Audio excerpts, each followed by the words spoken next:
আল্লাহর নবীজির হাতে একবার বল্লা পোকায় কামড় দিল। কি পোকা?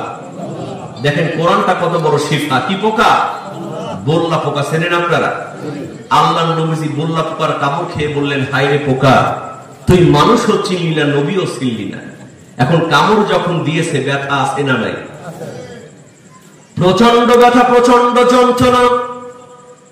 আল্লাহর নবী হযরত আয়েশা রাদিয়াল্লাহু তাআলা আনহাকে বললেন, আয়েশা রে, জলদি করে লবণ পানি গরম করো, আমার হাতের মধ্যে ঢালো। হযরত আয়েশা রাদিয়াল্লাহু তাআলা আনহা লবণ পানি গরম করে এনে বিশ্ব নবীজির হাতের মধ্যে ঢালতে শুরু করলেন।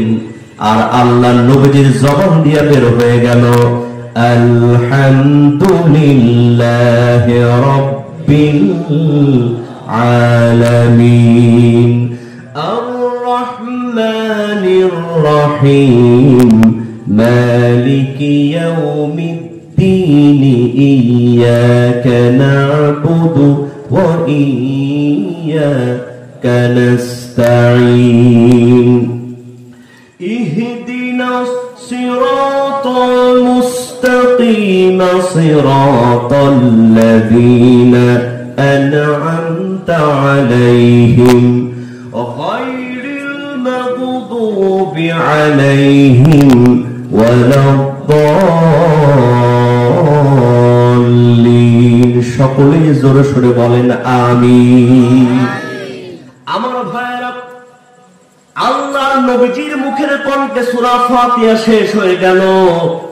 আয়েশা রাদিয়াল্লাহু তাআলা আনহার লবণ পানি গরম করে ঢালাও শেষ হয়ে গেল।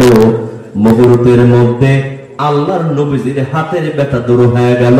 চিৎকার দিয়ে বলেন না বাবা সুবহানাল্লাহ। হযরত আয়েশা রাদিয়াল্লাহু তাআলা আনহা আশ্চর্য হয়ে গেলেন, বললেন, ইয়া রাসূলুল্লাহ, ইয়া হাবিবাল্লাহ, শুধু তো সূরা ফাতিহা পড়লেই হতো, আপনি কিসের জন্য লবণ পানি গরম করে হাতের মধ্যে ঢাললেন? আল্লাহর নবীজি বললেন, আয়েশা রে, এই লবণ পানির মধ্যে আছে আরোগ্য। বর্তমান মেডিকেল সায়েন্স গবেষণা করে বের করেছে, এই লবণের মধ্যে আছে সোডিয়াম ক্লোরাইড। সুবহানাল্লাহ কোন? আল্লাহর নবীজি বললেন, আয়েশা, এই লবণ পানির মধ্যে আছে আরোগ্য, আর সূরাতুল ফাতিহার মধ্যে আছে শিফা। দুইটার সমন্বয়ে জোরে সরে করে বলেন, রোগ ভালো করে দেন কে? রোগ ভালো করে দেন কে?